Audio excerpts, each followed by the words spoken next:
about the treatment overview. Okay, this is module 5. So we'll talk about the overview of the treatment processes.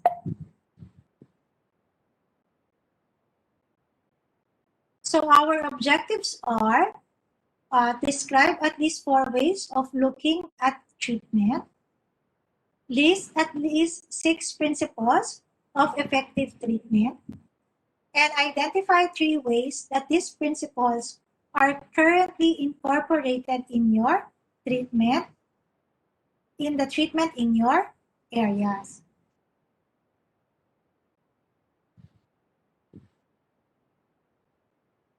Okay, so how do we look at treatment? So there are different ways of looking into treatment, including the setting.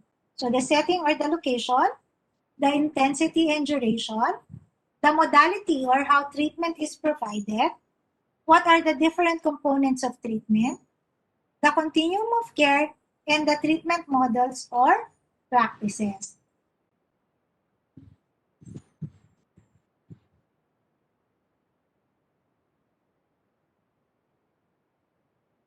Okay, so these are our objectives for this module. So let's start first with the discussion on the setting. So setting pertains to the area where we actually have our treatment facility.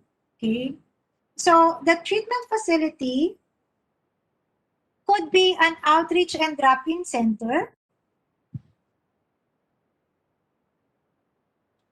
It could be a long-term residential setting. Okay. So it's basically the not only the location but the setting to where services are offered. So outreach settings include drop-in centers, maybe homeless shelters, and even the street. Okay. While outpatient substance-free program provides treatment at the program site, so the person lives somewhere else. So my first work in a treatment center, I work in a treatment facility, which is an outpatient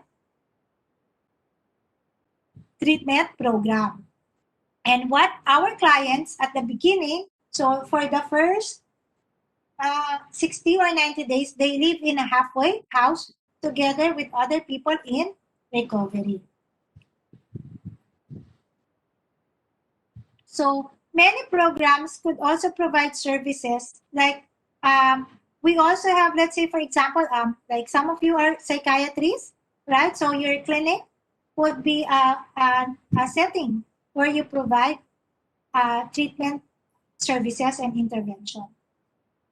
Some of you might work. So I think that in Myanmar, you actually have a medication-assisted outpatient treatment for opioid addiction, right? You have methadone clinics in Myanmar. Am I correct? Yes, Professor. Thailand also has methadone clinics. Yes. Yeah, so in the Philippines, we don't have methadone clinics because the drug of choice of Filipinos are methamphetamine. So we don't consume much opioids. Okay, so but that's also an example of a setting.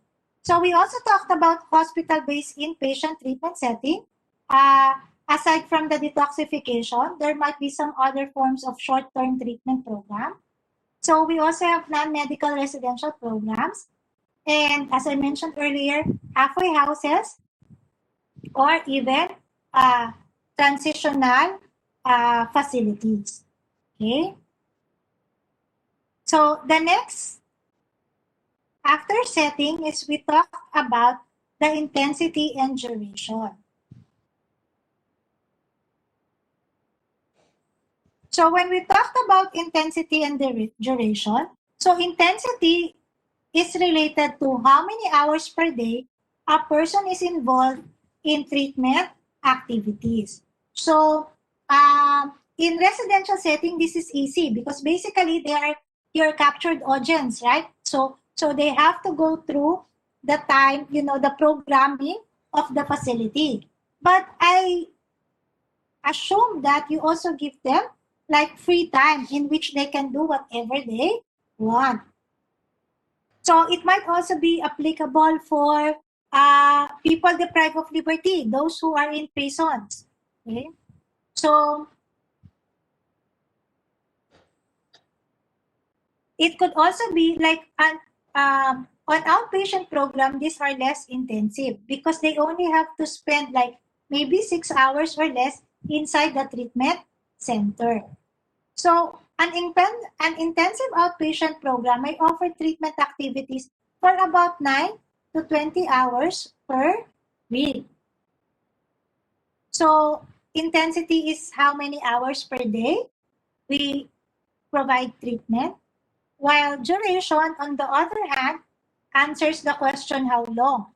How many days a person can be involved in treatment activity. So the international guidelines recommends about 90 days of treatment. But we do recognize now that there are certain intensive treatment programs that allows for projects for 28 days. Okay. Or, yeah. So, but research consistently shows that treatment is most effective if it lasts for 90 days. So, but for like in my country, like treatment provided by the government is a long-term service because it follows to the therapeutic community model.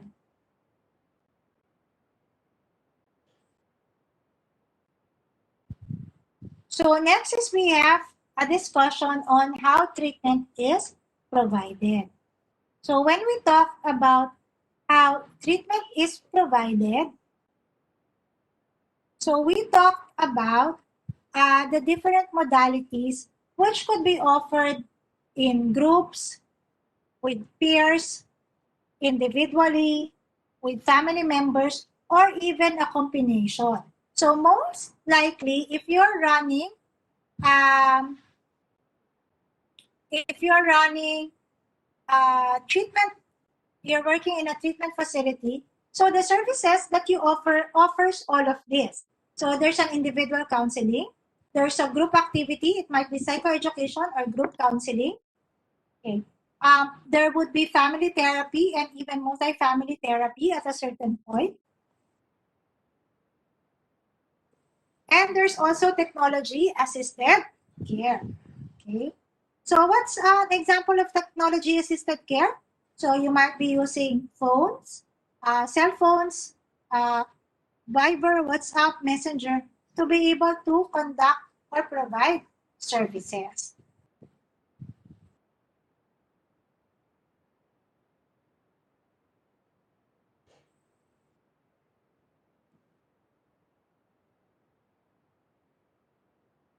Okay, now we go to the components of treatment. Okay, so can someone explain to me what is assessment?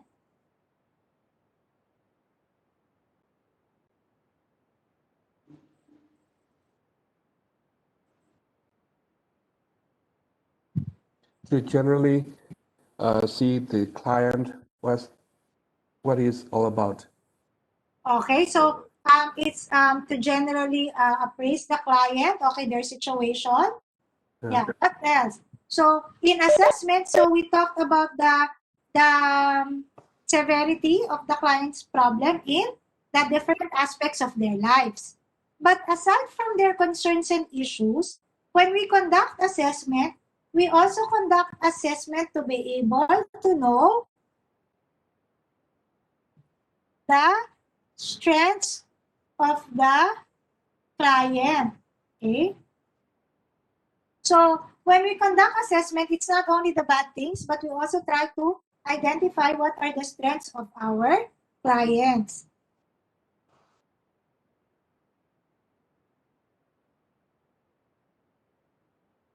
Okay. So then we talked about counseling. So all of you are, in the field. So I don't have to explain this. So again, so you'll be devoting one course in counseling for substance use disorder. So you'll be discussing more about it. But as a general guidelines, when we talked about counseling, So counseling is not telling our clients what to do. So when we do counseling, whose decisions are we following? The counselors or the client?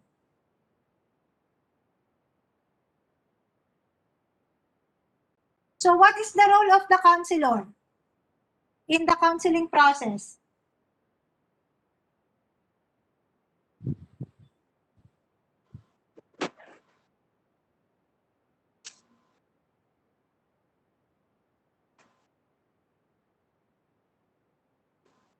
What is the role of the counselor in the counseling process?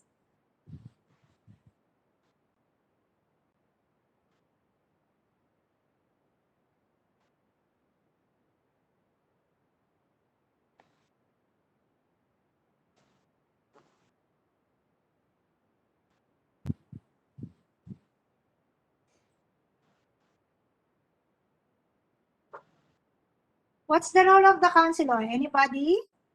Moderator. Sorry, sir, can you repeat? Moderator. Moderator, facilitator, that's correct. So in the counseling process, so we don't tell our clients what to do.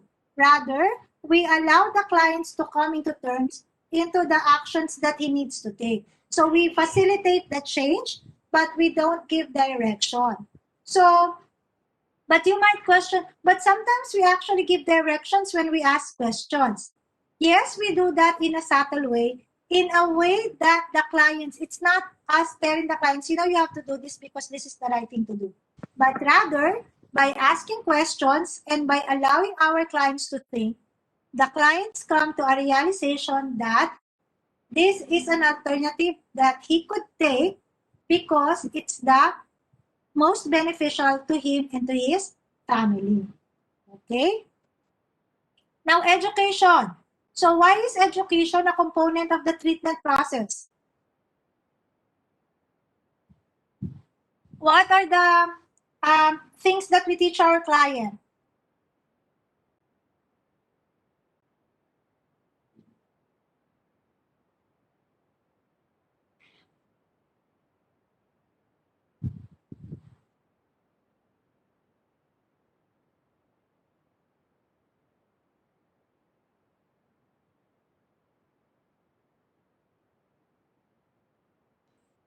So what are the things that we need to teach our client? To do and not to do. Okay, so with to do and not to do, what else? What are the general categories? What are the examples of psychoeducation that you give to your clients?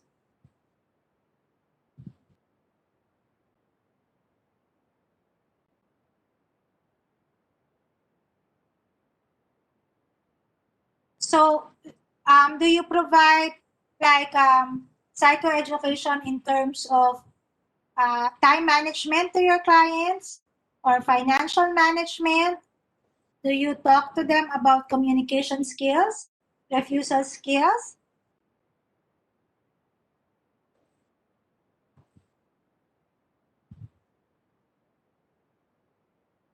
So all of these are actually life skills.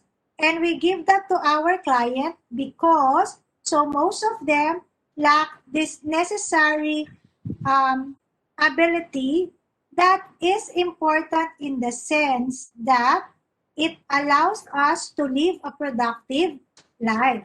So these are the skills that are necessary as components of treatment. Life skills. Yeah, life skills, right? So in general, we teach our clients life skills. So because it is needed for them to be able to sustain a drug-free life. If you don't provide them with life skills, chances are their chances for experiencing lapse and relapse would be higher because they are not able to learn how to deal with their emotions. They also don't know how to make appropriate conversations. They might not be able to know how to correctly express anger and among other things. What are the other activities that you provide as a components of treatment? So who among you had the experience in working in treatment centers? Uh, I had an intern program in both the government treatment center and the private treatment center. So they basically the other activities in these treatment center are same but a little bit different. For example, in the government sectors, they provide like some sports like football, dance, or like physical activity, or like making handmade things to kill the time and to support the financial things like that. And the private in the private treatment center, they even have swimming pool, massage programs, and even the outdoor activities, and a staff will assist the client, things like that. These are the other activities. Yes, thank you very much, Miss Chit. So that's actually some of the things that we could do. We could call this as an adjunct therapy, no? So we provide them with physical activities or even skills and trade. So these are not only meant to pass the time, that's also one of the objectives, but so that they are not idle. But aside from that, we all know that physical activity is essential for good health. So any forms of exercise. So we also know that, let's say, for example, music, dance, and art can be a form of therapy. So we provide these other activities that allows for the development of our clients. So it's not all about just counseling. Counseling is important, but we also want to be able to give our clients some other activities that allows and contribute for their personal and even professional development, especially if our clients are those with limited education. So any vocational skills or training that you provide allows them to gives them the confidence to be able to find a job once they are out of the treatment center. And of course, we want them to become financially independent because aside from having a job, okay, so aside from the chances of them going back to the drug trade is high if they don't have the skills necessary to survive.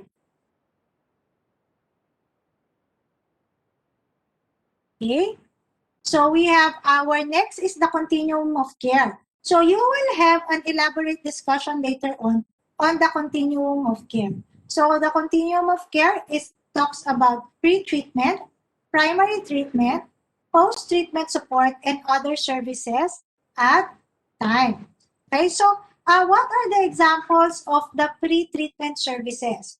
So I'll give you. So the pre-treatment services actually have four components. I think you'll be able to discuss that. Let me just make sure that I have it correctly. So the continuum of care will be discussed later on by Francis. Okay.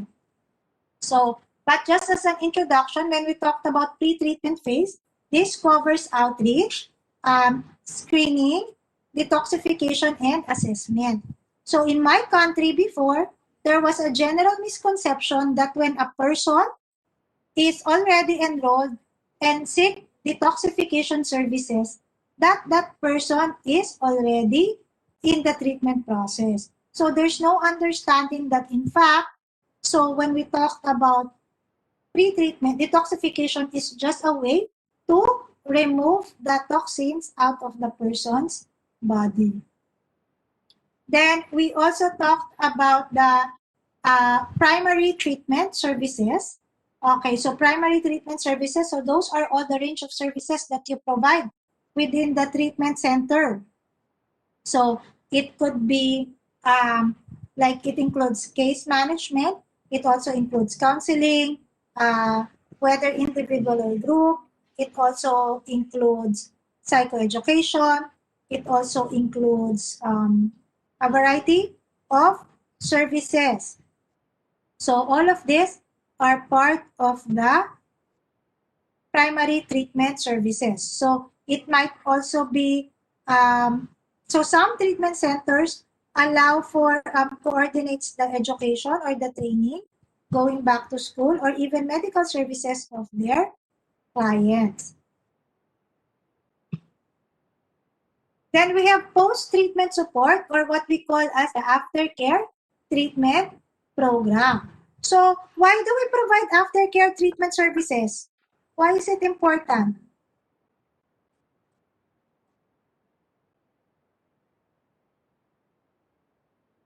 Why do we provide aftercare treatment services? To prevent relapse. To prevent relapse, yes. So we wanted to provide aftercare treatment services to be able to provide relapse. And aside from that, we also have to recognize and understand that our clients, during the treatment process, our primary goal and most of our efforts are actually focused on reducing substance, use, or even completely stopping it. But we also know and recognize that our client would have other different issues that we might not be able to address during the treatment process. And again, that's part of the counseling, right? What we want to do is to empower our clients later on to make the necessary decisions in their life. So that is the importance of post-treatment support. Okay? And then it also includes other services over time, like it might be assistance in the legal support, housing, finding employment, among other services. Questions so far? So we also talked about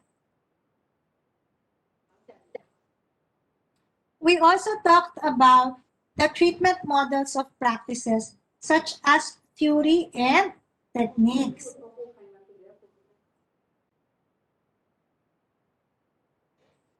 So what are theories? Okay. So theories are like the guiding principles. Okay. So the treatment model is a set of guiding principles and specific technique working with the client. So some theoretical model of treatment have been found to be more effective than others in helping people with substance use problems. So ano yung mga examples ng mga yon? So the models have been identified based on research that they are effective in addressing substance use. So some of these models include cognitive behavioral therapy, motivational approaches, contingency management, and you would discuss this later on in your,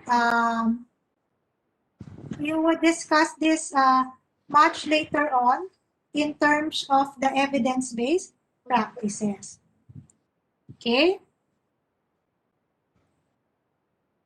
So are there questions so far?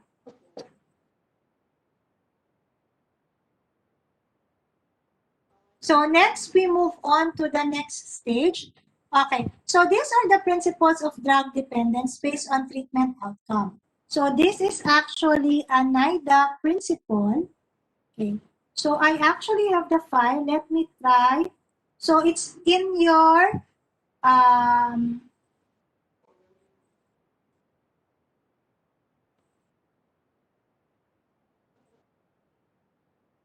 it is located in your manual, but I will also want to share with you some of the guiding principles. So I'll just share the first sentences to you. So the first one is that, okay, so can anyone try to explain to me this sentence? So there are, hold on a second, I'm editing it because there's no spaces. So anybody wants to share their thought about there are many pathways to recovery? What do you think of that sentence? Many pathways to discovery. To recovery. So it's in the chat box, I think.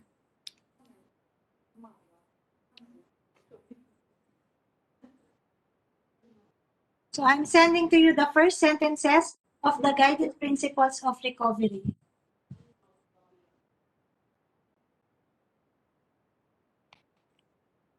So that you know what it is.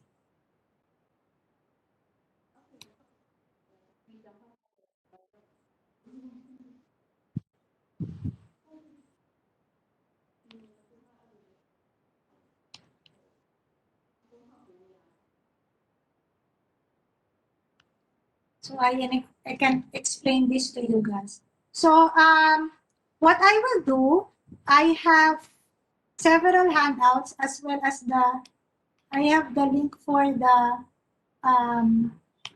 international standards for guidelines for treatment, which we could use.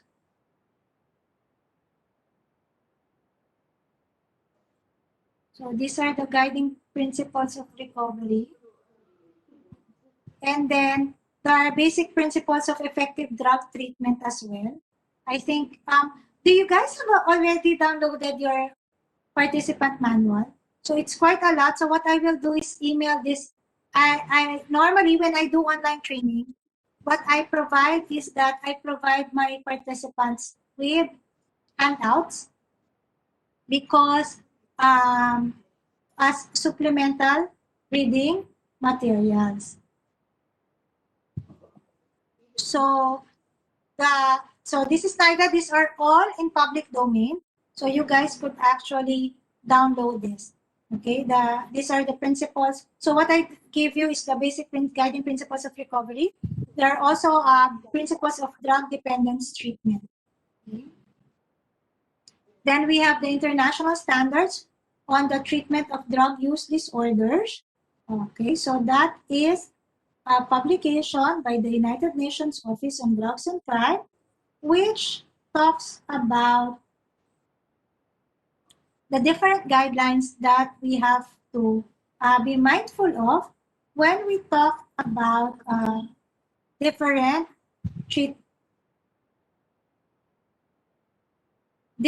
approaches to treatment. So basically, so what it does, I will give this to you guys. So I think this is still the part which we did. I think I'm part of the team that did this. So this is a PDF file. It's available for everyone. So you guys could just download that. Okay, so this is the international standards for the treatment of drug use disorders. So this is the latest, the revised edition. I think this was published in 2020. Okay, so March 2020. So you will be able to know more about the principles of effective treatment by downloading that manual and material.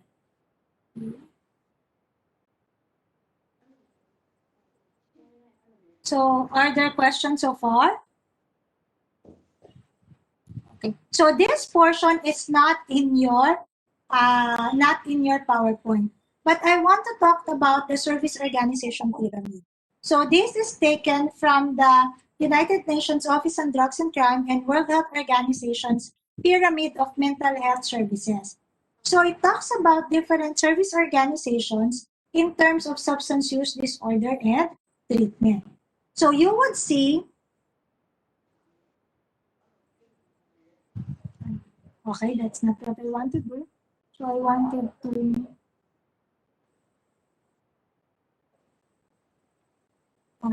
so you would see here, so to your left, there is frequency of need. So you can see to the top is low and at the bottom is high. So when we talked about frequency of need, it talks about how many people are in need of such different services. On the other hand, to your right is the cost. So you would see in the cost that the top is high and the bottom is low. So what does this mean? So at the base, self-care, it's the highest frequency, but the cheapest, the most affordable, the less costly. So it means that at the bottom of the pyramid, more people are in need of self-care, informal community care, primary healthcare services, and generic social welfare services than long-stay residential service. And long-stay residential service is at the top of the pyramid because there are fewer people who needs it, but it's also the most expensive. Now, in terms of your country, what are the most common forms of treatment setting and duration that you encounter? I want to hear both from Myanmar and Thailand.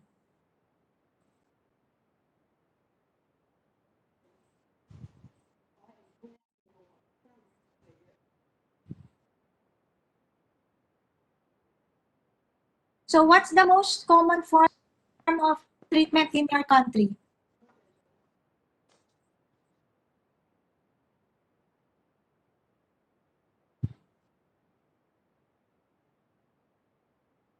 So let me go to my last slides before I go to your review.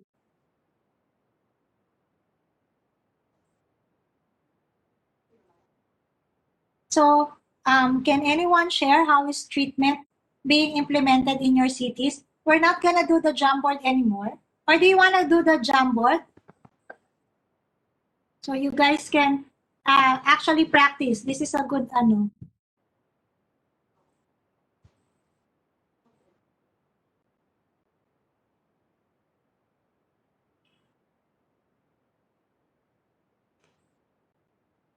So we can do this because we have time.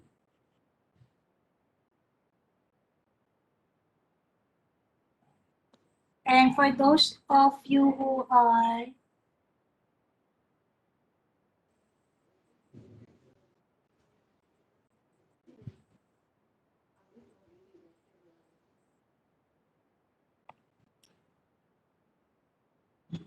okay, so I want to hear. So maybe like can you guys click the Jamboard? And I want to hear like you could enter your city. Okay, so like wherever you are. And what is the most common like? So how is treatment being implemented in your cities? Is it like a residential treatment facility that's long duration? So do you have methadone clinic? Do you have aside from government services, do you also have civic society or faith-based organization that provides treatment? Okay. So I want to be able to hear what's happening in our places and how we are improving the different treatment services. So our schools also like participate by providing information.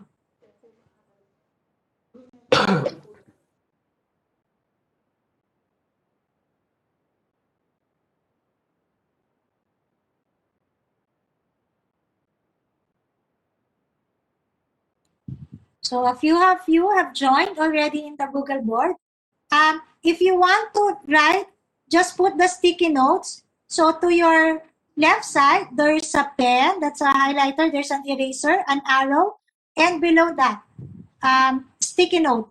So you can write your responses.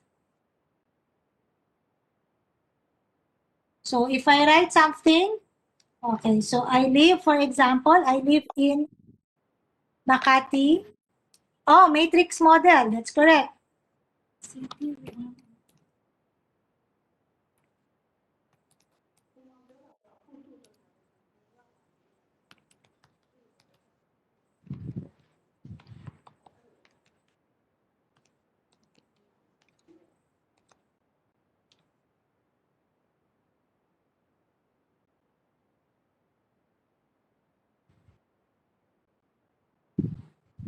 Don't worry about moving it. I will just do the movement later on.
So don't worry about the arrangement. I'll do that after 3 more minutes.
So we still have 1 more minute before we look into the Jamboard, which all of us are actually looking. I'm making the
So if anyone wants to add, just add. Don't worry about if you cover some of the responses.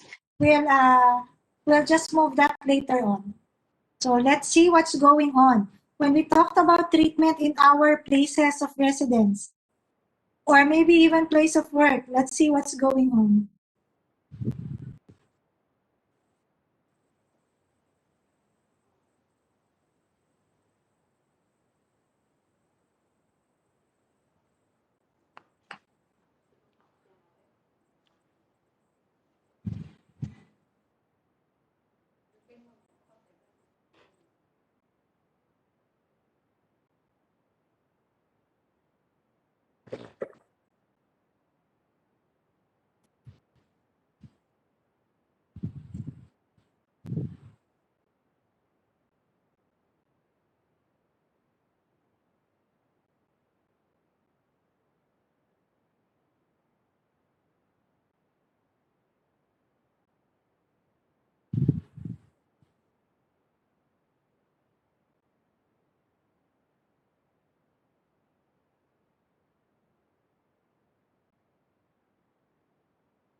Okay, so let's talk about, so all of us are looking into the Jamboard. So let's talk about, you guys can see it, correct? So you could see the responses, right? Oops. Let me just, okay, I am editing it to make it small. Okay. Oh.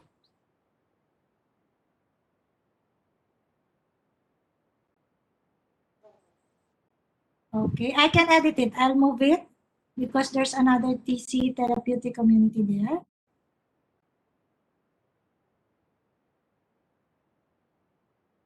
Okay, so you guys are looking into the Jamboard. You will be able to see that we talked about. So this is the same, okay? So in our community, so we all live from different places. Am I correct in assuming that the people from Myanmar are all not from Yangon? You came from different provinces? Is that correct? I think Dr. Chesu is in Naypyidaw. In Naypyidaw, okay. So Yangon and Naypyidaw are both been there. So, but is your place of work also within Yangon and Naypyidaw? Yes, yes. Okay. So how about the people from Thailand? So are all of you from Bangkok?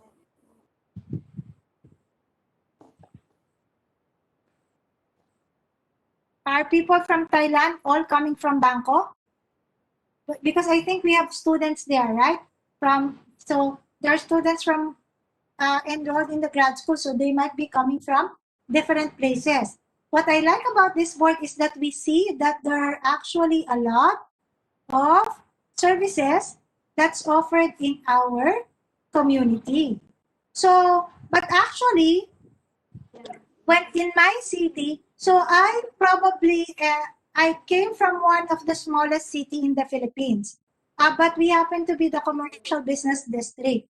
So our government, as mandated by the law, is running an anti-drug abuse council program. So it's called MADAC, Makati Anti-Drug Abuse Council. So they are trying to run a community-based treatment service. So they are doing some good work, but there are still areas that needs improvement.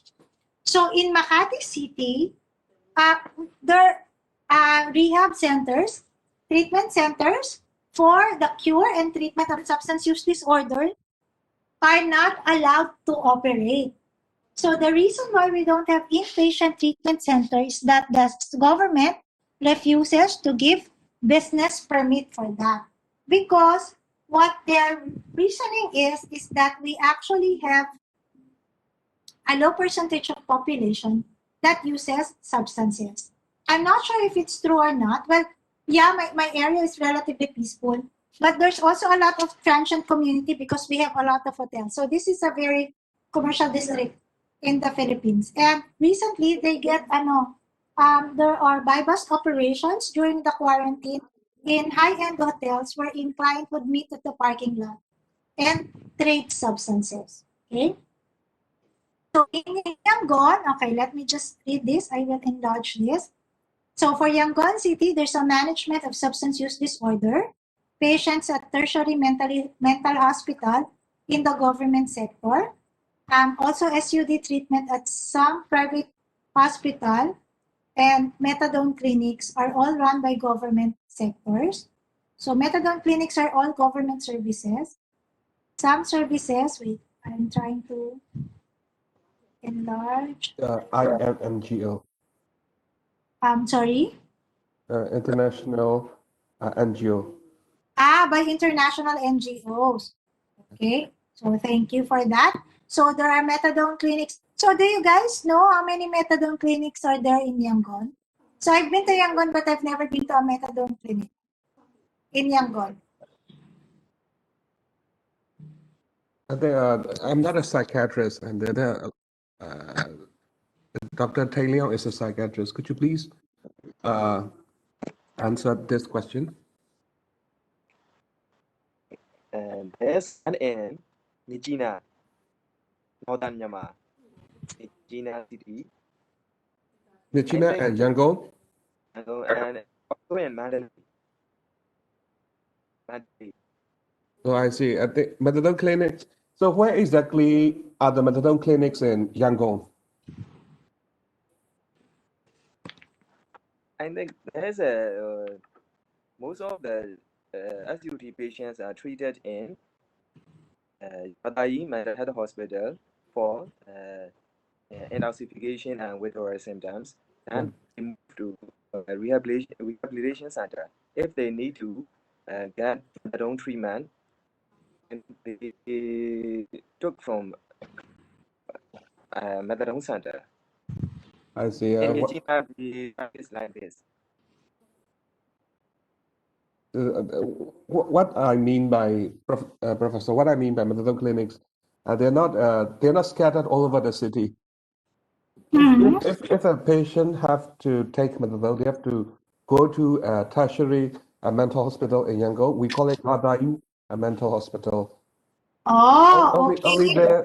Only there the patient can take methadone. I have to travel. If a patient may have to travel a long distance to get the methadone. Okay, so some clients have to travel, the patients have to travel to be able to obtain their methadone treatment. Yeah, so normally some people in some countries, they allow, like if the client has already doing well in terms of integrating with society, they give them, so a client would have to go there once a week and then they will give the week supply. However, there are certain concerns and issues about that because some clients who might lapse or relapse, or those who use that to sell, they sell their methadones to other people. Okay, so there's also an occupational therapy. What do you mean by, who wrote occupational therapy? Can somebody please elaborate on this? So is this the occupational therapy like the physical therapy, or is it like a training for skills and trade?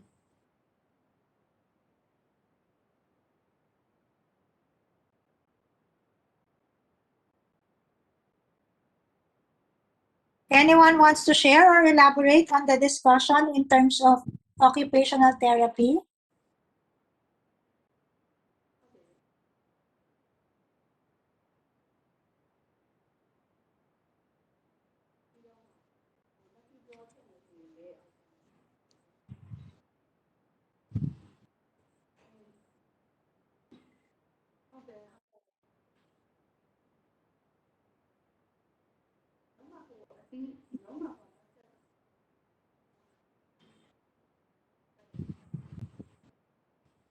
Or anyone who wants to I'm interested in the FAST model. So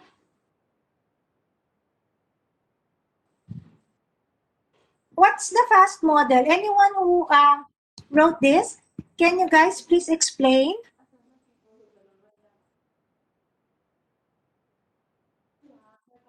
What's the FAST model? FAST. So who wrote FAST model?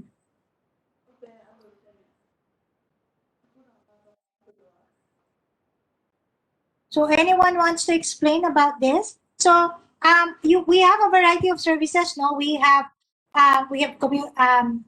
cognitive behavioral therapy. We have motivational interview. We have matrix model. So some of us have different ways in terms of treatment. That some treatment are voluntary while others are compulsory. That's very true also in my country. We provide assessment services. That's also true.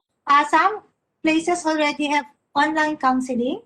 Others have drug treatment camps. There are therapeutic community. There are correctional facilities. Okay, so there are a lot of harm reduction. So it might be for injecting drug users and even men having sex with men that we don't have in the Philippines. Actually, one of our shortcomings in terms of addressing both HIV and injecting drug use is to provide the overlap between treatment facilities or doctors. So here, the hospital that provides primary care for people who are positive with HIV is the RITM. So it's the Research Institute of Tropical Medicine. So there's no overlap with the services. Alternative Cell Health TC การขยายเสียง Residential Model Okay. So 4 months นะ Resident Okay, I will explain about five model. Such a five model come from name is Thanyalak, not Thanyalak. okay. So fast model is implemented in Tanyara Hospital. Okay. So what do they do? BMA Matrix Model BMA Matrix Model ด้วย BMA model, it come from modify it modify Bangkok Metropolitan Assembly look like BMA model come from what it called psychology and social like that.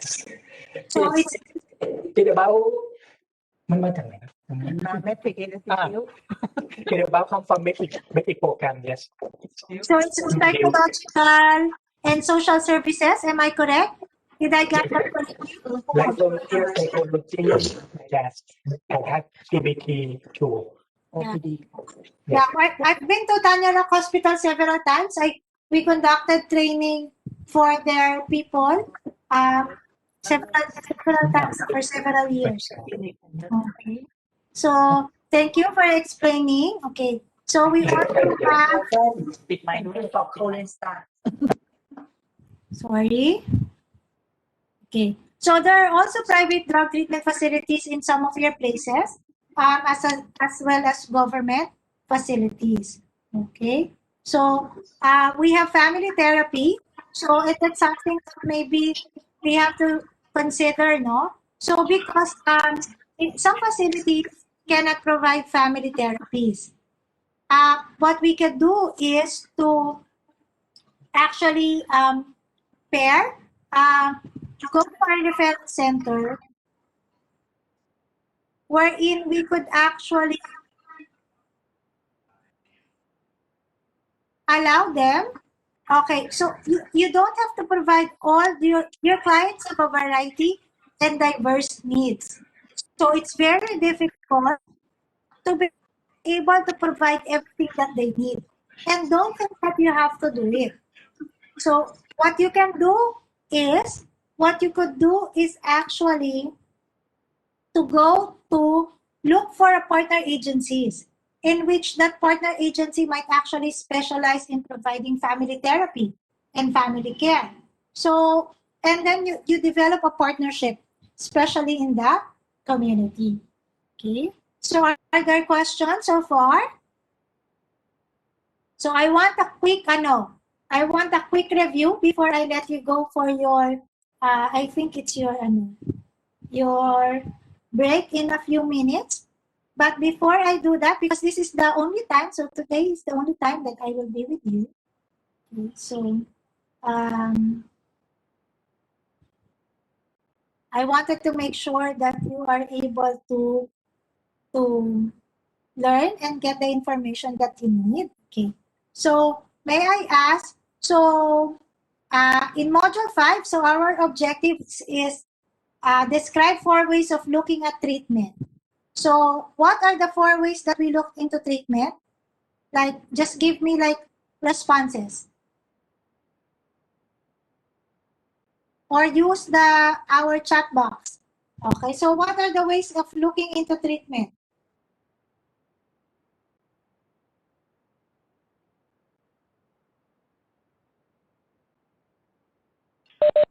Assessment, counseling, Assessment. education, and other activities. Okay, yes, Miss Cheat first. I will actually, after that, what I will do is ask each one of you questions, Okay. Like anything that you can respond. Yes, Miss Cheat, go ahead. Yes, my answer is the same with the Dr. Aka. Is assessment, education, counseling, and the other activities. Okay, so the counseling, education, treatment. So these are the modalities, okay, of looking into treatment. So we also talked about what are other ways of looking into treatment. Sir, Arcar, any other thing that you could add?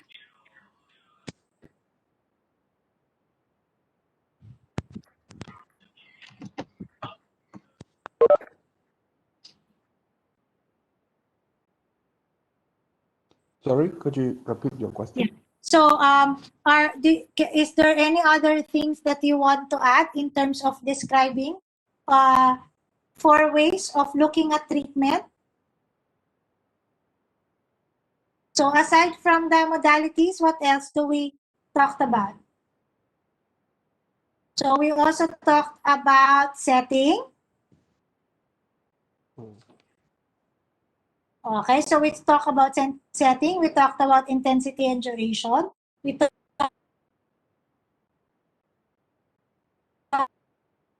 about theories and techniques. Okay? So how about what are the characteristics of motivation? Anyone who wants to respond?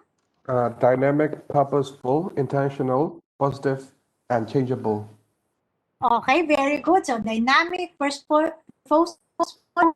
So it's intentional. What was your last response? Productive? Positive, Positive. Okay, so that's correct. changeable. Okay. Changeable. Okay, so it change. Okay, it fluctuates from time to time. How about from the side of Thailand? So from Panida. So can you guys, any of you, can you give me the 6 stages of change? Anyone from your group?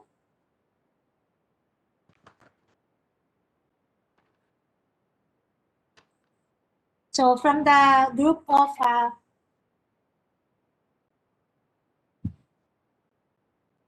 Ma'am Panida. So anyone from the group, from the Thai side? Can you guys give us the different stages of change?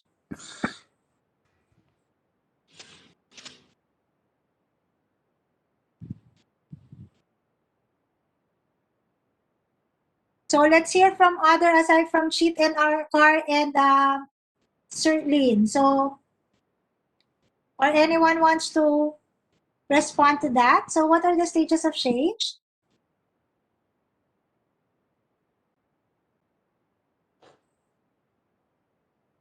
Lin, who wants to respond? Or Dongjai, Dr. Lalita, Panida, Atisha, Min, or Tin? So anyone who wants to respond? What are the stages of change? You have to know this because later on, like you will be discussing the stages of change several times during the course of the 10 days. Okay? So I made an introduction. Yes, ma'am, continue, sir. I guess state of change is the same.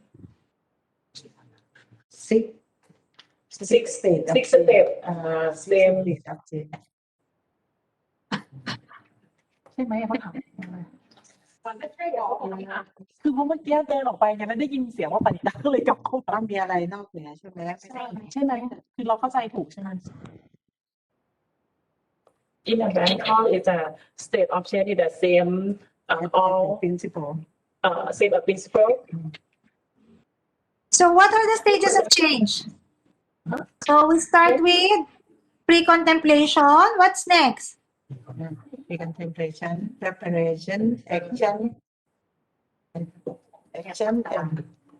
maintenance and relapse.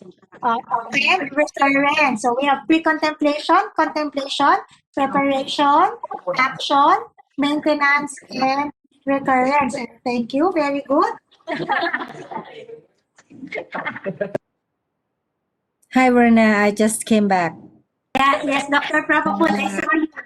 Yeah, I'm sorry. I can catch your lecture. I just heard that your question. This is great. State of change. We mentioned a lot in our field, state of change. Yeah, great. Yeah. Yes. Thanks.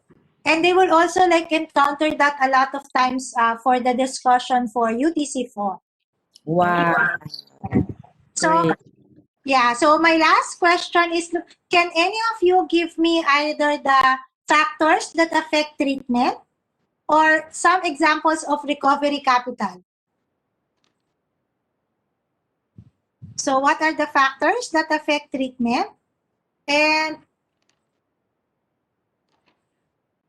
the recovery capital? So examples of recovery capital. Anybody can respond.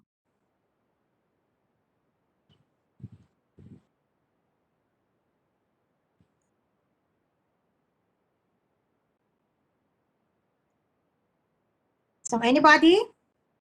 So what are the factors that affect treatment? Our game earlier, do you remember?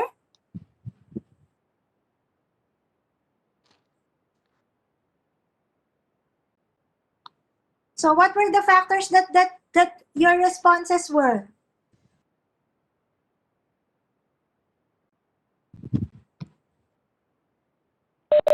I'm sorry, Professor. Can you repeat the question? So can you guys give me an example of recovery capital, or what are the examples of recovery capital, and what are the examples of factors affecting treatment outcome? So what are the categories of factors affecting treatment outcome?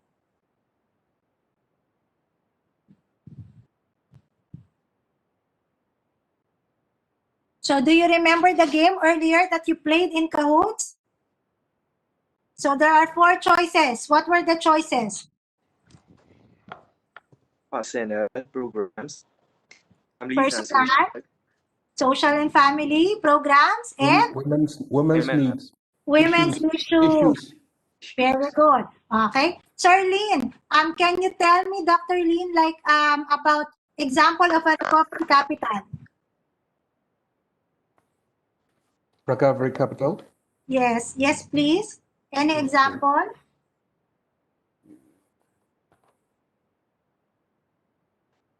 You mean the example of community capital? Yes, please. So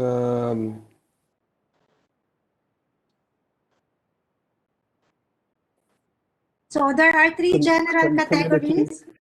Community-based rehab center. Yes. So a community-based, okay, or a community or tribal community recovery capital, which provides access to treatment facilities. Yes. And it could also be, when we talked about community recovery capital, we also talked about maybe the attitude of the community with regards to people in recovery. So thank you very much for your active participation for our today's discussion. Do you have any remaining questions for modules 3, 4, and 5?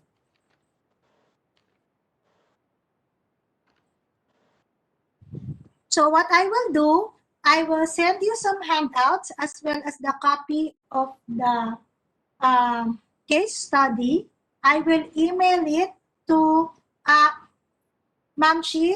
May I get your email address as the host, and maybe you can share it with the other participants. Is that okay?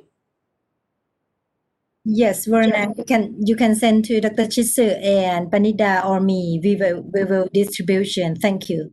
Okay then. I think Dr. Prapapun, I definitely have your email address. So I will send it to you. Okay. Thank you. Okay, so are there questions? If there are no more questions, I want to thank you very much. And I wish you good luck in all of the next 8 more days of training. So you are now free to take your break, and then later on, Francis will be taking over the discussion. But I will stay with you for the rest of the day or until several more hours. Okay? So that if you have questions, feel free to write a question for me in our chat box. Thank you, Verna. Very great to have you in our online course. As you know, you are former director of DAP. You see, this is all of module that we spend more time to develop. All right, and today you use it by yourself. So yes, that like we talk a lot. Some pairs, some module we will revise again. Right, I agree with you.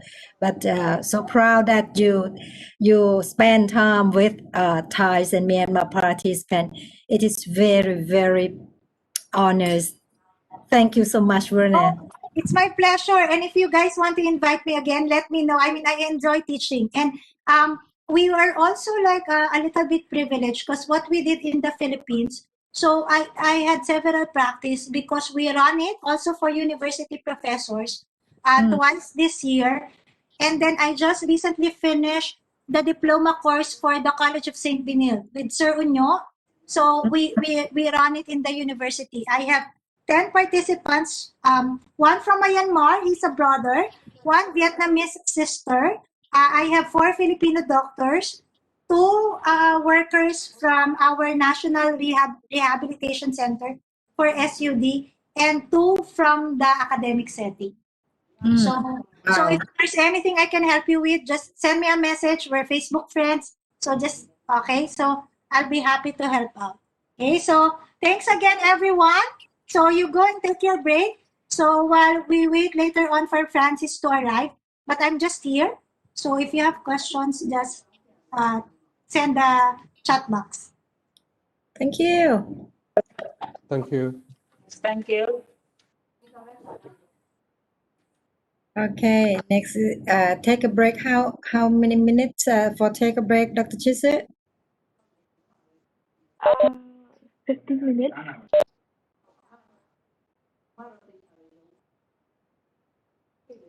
Yes, please. Yes, please announce for break and what time we will return in the main room. Okay, so we will take a break for 15 minutes. So we will meet again at the Myanmar time 3:15 p.m. and the Thailand time 3:45 p.m. Is it good for you?